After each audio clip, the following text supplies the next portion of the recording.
founder and CEO of Women Empowered Global and 1 Million Women in Power, as well as the managing director of an innovation coaching company, Diverse, where we run innovation strengths assessments and hybrid leadership programs. I'm also happy to say that I'm a part of the KeyNote speaker directory of 100+ women speakers, and our speakers are leaders in the fields of their work. They're subject matter experts and ever inspiring. KeyNote, what I love about their mission is that by all means, they intend to make the stage and panels gender neutral. As you know, it's a very vital area. KeyNote believes in diversity, inclusion, and equity.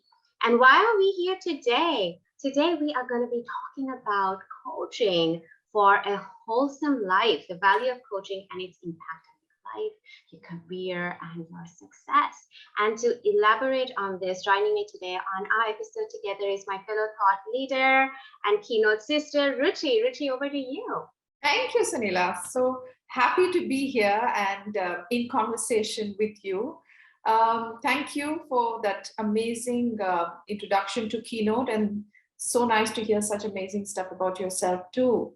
My name is Ruchi Parekh, and I'm also a KeyNote speaker, a part of the KeyNote Asia's directory.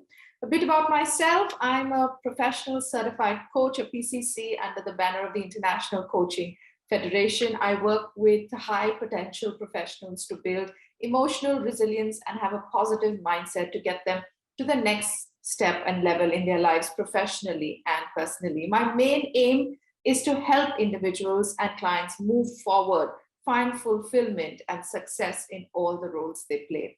I work with professionals from diverse industries, including financial services, legal, media, medical, and human resources. My coaching style is result-oriented. I'm excited to share that I'm a part of Asian Money Guide's 50 Power Women of Asia. I have been on the radio a couple of times and looking forward to some video interviews. This one's an exciting one for me here. So let's get this started, Senela. Oh, I love that. I absolutely love that, we are in this space of coaching, and I love that introduction. So, Ruchi, today we're talking about coaching, diving more deep into the well-being aspect of coaching. And, there are different types of coaching. You get executive coaching, you have life coaching, you have career coaching. So for those of, you connecting as an audience listening in and thinking, oh, well, wait, hang on, there are different types. What's that about? To give more context, what I personally love about coaching is that I get to coach aspiring leaders around the world and get to see, as a coach, parallels as well as the contrast in their mindsets, their attitude towards life, the power of, how they come out when I really help them to unlock and tap into that vulnerability. And, example, if you're in corporate, I have coached Fortune 500 executives on their development area as required for them to enhance their capability to perform into a bigger leadership role. And then on the other hand, I also had a US client who's a supply chain professional. She came to me for leadership and communication coaching because she knew she wanted to make that career leap from being a specialist outsourced in her area to being now a CEO of running her own consultancy. So you can see that coaching is a very powerful dynamic to help you with clarity, with understanding your blind spots and bringing out that potential to help you get unstuck and get energized for more rewarding and beneficial results.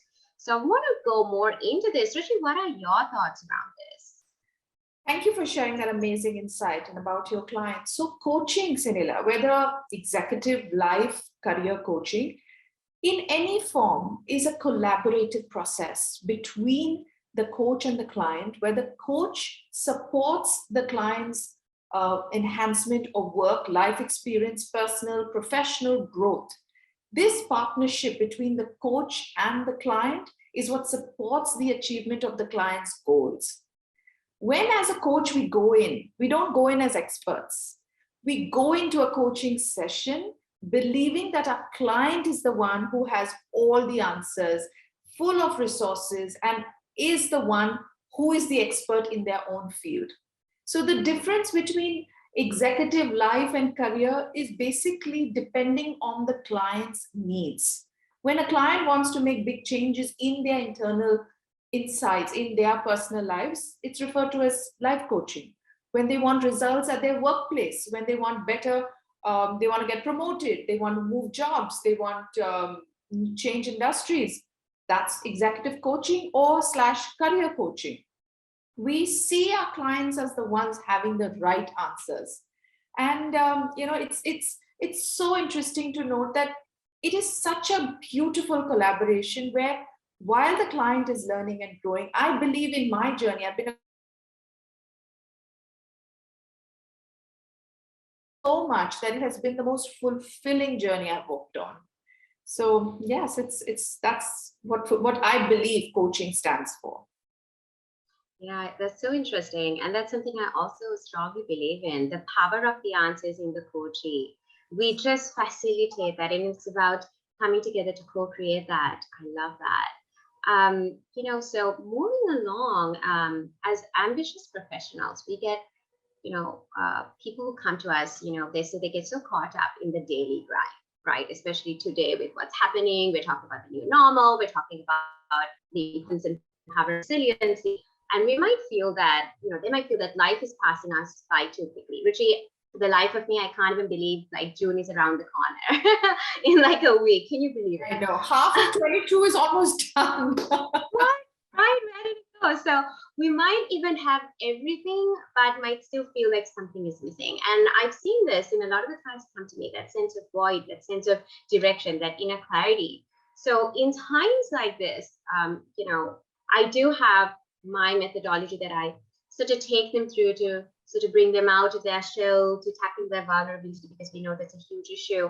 I'm also curious to hear from you. What do you suggest, in such situations? So it's, it's so true. This pandemic, whether people like to believe it or not, has affected every individual at some level or not. I've even heard clients saying that I don't know what happened in the last 2 years. It was such a blur. People are yet, the new normal. I'm not too fond of that word, but it is a new normal. We are now readjusting to life again, because most of the countries, not all sadly, most of the countries are trying to come out of the pandemic, treating it like an endemic. And it's made people question their lives, question their purpose in lives. So coaching for me is when I work with professionals, I help them define what having it all means for them as compared to what the world or society has told them. Because it's this very difficult race that people are on, that I need to catch up, I need to have it all. But what is having it all? Your definition of having it all cannot be dependent on your world's definition or the environment or the people's definition. And when we define what, when my clients and me work together and understanding what their individual definition of having it all, having a great, I don't like to use the word perfect life, but great, good life, we help them realign their inner compass and take positive steps towards achieving that.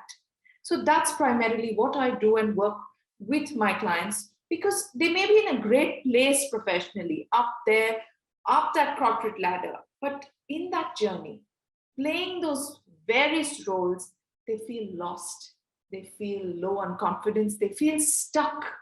And that's what I do. I work with them to feel unstuck, to find themselves, and get back that little semblance of control that they feel they've lost. I'm curious to know, Senela, you coach emerging leaders worldwide and you build personal brands. How do you help people discover their own power and empower them to power up their teams? I'd love to hear from you. Absolutely. Even to your previous point, I just wanted to also echo that social conditioning I've observed, is a huge nuance and a huge factor, that could keep somebody back, or if once they overcome that through the coaching process, they really tap into that potential. So I love that share, Ruchi. So as to your question, thank you for asking. So I'm a leadership expert with a background in brand development and innovation. I love innovation. I myself am a byproduct of innovation. I upgraded myself from Senela 1.0 to the 2.0 or 10.0 version you see today. The Senela when I started was just absolutely timid, and fast forward to where I am today, it really was that process of creating my future by owning it. So having worked in a Fortune 100 company myself, I know how challenging it could feel to stand out in a big work environment, in an industry, in the marketplace. And fast forward to where I am today, I also know what it takes to stand out as an entrepreneur, as a global CEO, running global companies. And it's not easy. It takes consistent showing up on the daily. So now it's also interesting. I want to put in these narratives. It's one thing to say, I want to stand out and establish my mark or imprint as someone credible, someone assertive, and someone influential. And then it's also an interestingly different thing to do this in a male-dominated industry. And I have direct experience in both these scenarios. And if you read the magazine interview that I recently did in the Formidable Women magazine in US, I talk a lot about my journey and how I had to literally, like I said, to reinvent myself to be the person, human being I am today. The sensitivity to the market changes, my sensitivity to adapt, to grow, and keep growing. Like success is a moving target. So today I teach aspiring directors and emerging leaders and CEOs how to create that magnetic personal brand as a leader. And particularly, I found out, this would resonate very highly even with people who are working in highly niche specialized fields. Or if you're a startup founder and you're still in a stage one business, you're growing your business in speciality, personal branding becomes so much more a distinction for you to stand out. So I have a formula and a framework that I help these aspiring directors and leaders with, who come to me with not just to stand out, but also to do it in an authentic, credible way with confidence, great communication, and strong leadership presence, and how to manifest that credible leadership persona when you deal with different cultures. I think that's a very important insight we need to put in there. How can I navigate in turbulent times, shape-shifting in my leadership characteristics, factoring in the different cultures and the different personality types out there? I think that is so significant. So that really is my focus point. Ruchi. Amazing. That is amazing. Such amazing, brilliant work you're doing for the leaders of today. And I'm sure they appreciate and grateful to you for taking them where they are now. Thank you, Ruchi. Ruchi, I'm curious to learn more about, the wonderful work you're doing as well. Particularly us women might feel lost juggling the various roles we play, right? Leaving no time for ourselves. So sometimes maybe even wonder whether we've hit that glass ceiling at work. So I know that you've done some amazing work with your 8-step confidence booster series. Would you like to tell us more about that? So my work revolves around confidence. I work with ambitious professionals, leaders, C-suite executives to, like I shared earlier, they are at a great place in their professional life, but walking that path, climbing that corporate ladder, they feel lost. They feel like they've lost themselves. They've lost a part of that confidence that they had, or probably never had, but just hustled their way through. So when they come to me, they're usually looking for some kind of, I wouldn't say formula, but some kind of way to own that life back, feel that confidence. And control is an illusion, but get some semblance of control in their life so they can run it based on how they would like to. That's when I decided to create this small, I call it the 8-step confidence booster, which I work with, in groups or in with my individual clients as well. And it's just an 8-step. I won't share the whole thing with you, but just a few pointers. When you feel like your self-confidence, self-esteem is dipping, what are the first few things you should do? Well, to begin the process of gaining self-confidence, you first need to know and understand what confidence means to you. What is that element of confidence? Once you know it, visualization is the step one. It is the most powerful tool, probably after journaling, but the most powerful tool in neuroscience. I'm also an NLP practitioner. So in NLP and neuroscience, we use visualization a lot to help rewire our mind maps to achieve any goals we desire. So when you struggle with confidence and you have a poor perception of yourself, that poor perception is very often inaccurate. On the other hand, when you start visualizing yourself as this confident, amazing soul, and visualize yourself as the best version of yourself, it is that one of the first few steps in starting that journey to get back your confidence. Another thing that's amazing, and there are two camps on it: fake it till you make it. There are always people who believe in this aspect, and those who said, I can't fake it, it doesn't work for me. I was so excited to read, Sheryl Sandberg's book, Lean In. Have you read it, Senela? So she speaks a lot about fake it till you make it. And I really followed that for myself. Believe it or not, I was a girl who was zero in confidence. 15 years ago, everyone who knew me could not believe me today. And I use my tools and techniques that I used on myself.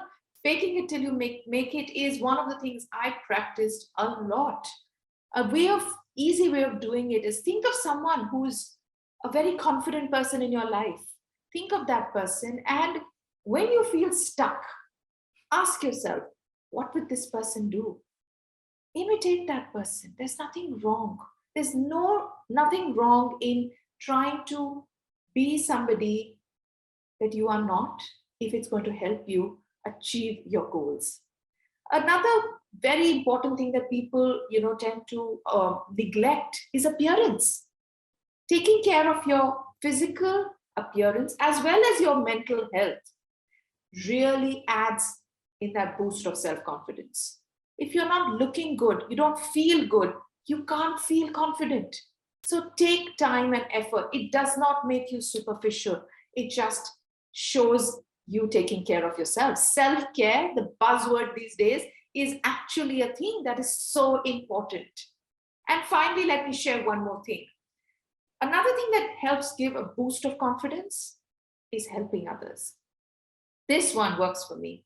When you are able to help another human being, help another individual, an organization, anybody do something and help them achieve something, it makes you realize that you are capable. It helps you remind yourself that if I could make a difference in somebody else's life, what's coming in my own way? So just a few of these pointers, which are part of my 8-step confidence booster, to help you gain that confidence back. And if, the audience listening, if even one thing you can begin on today, it would make such a big difference in your life. I can assure you that, because I've come from a place of absolutely no confidence to someone sitting here speaking in front of you. Senela, you have done such great work in empowering women. I would love to hear your thoughts on this as well. I absolutely love and resonate with what you shared. And it's interesting to me that on this episode, you and I have similar parallels in our genesis, because if there was a minus digit to confidence, that's where it was for me as well. So, I recently launched an initiative, as you know, Women Empower Global, which I founded.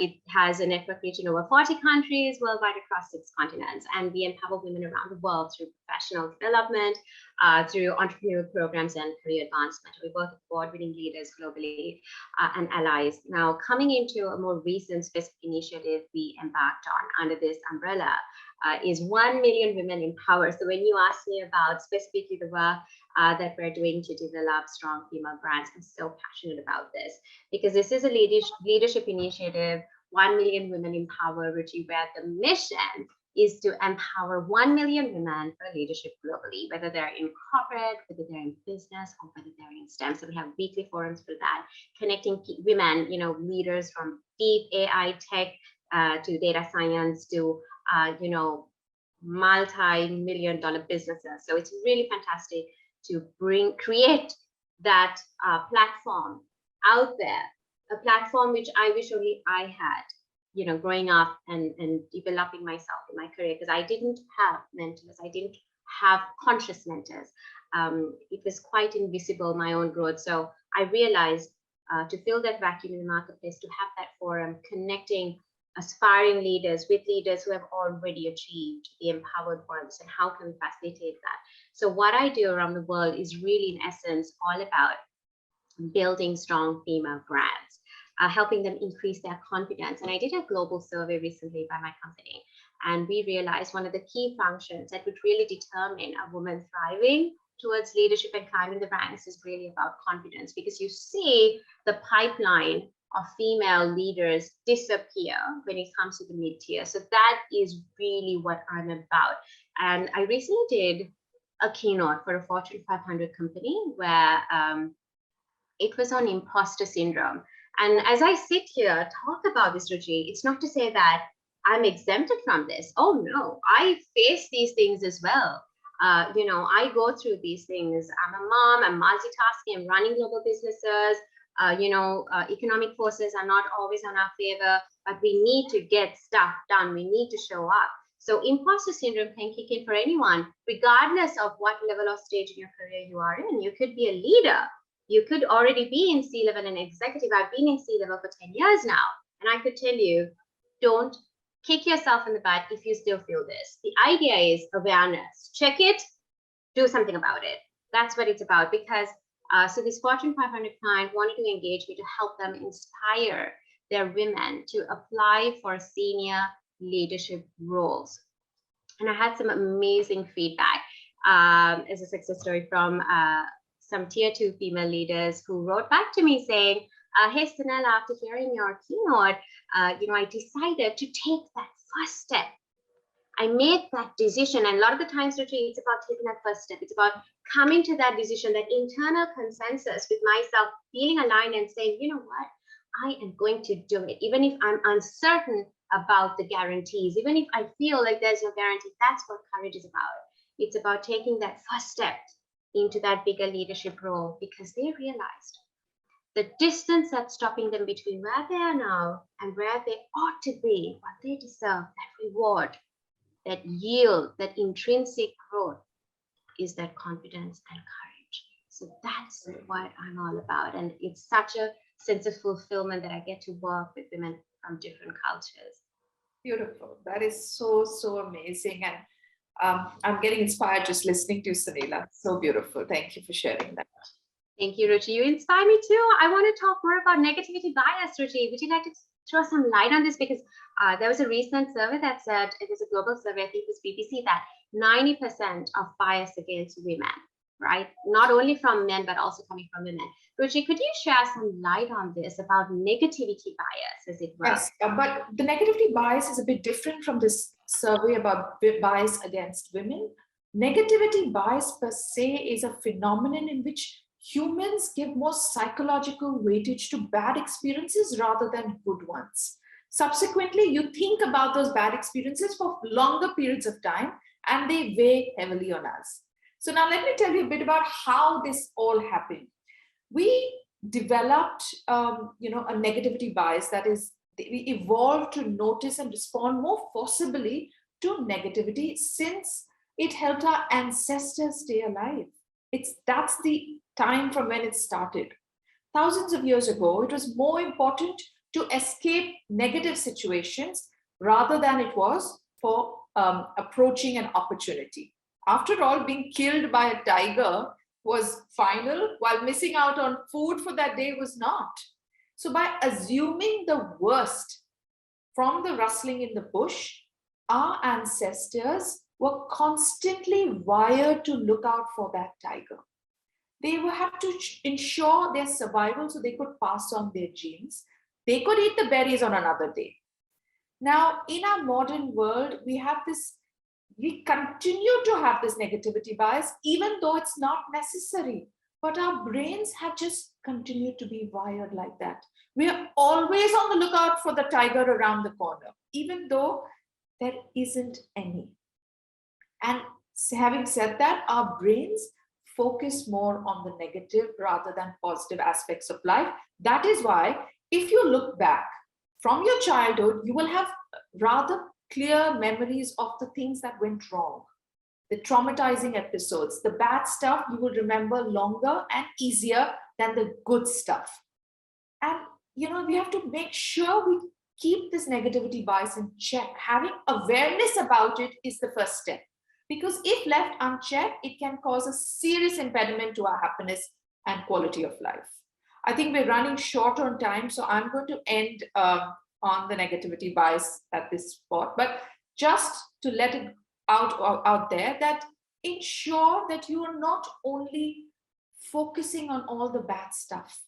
Look out on purpose for the good stuff.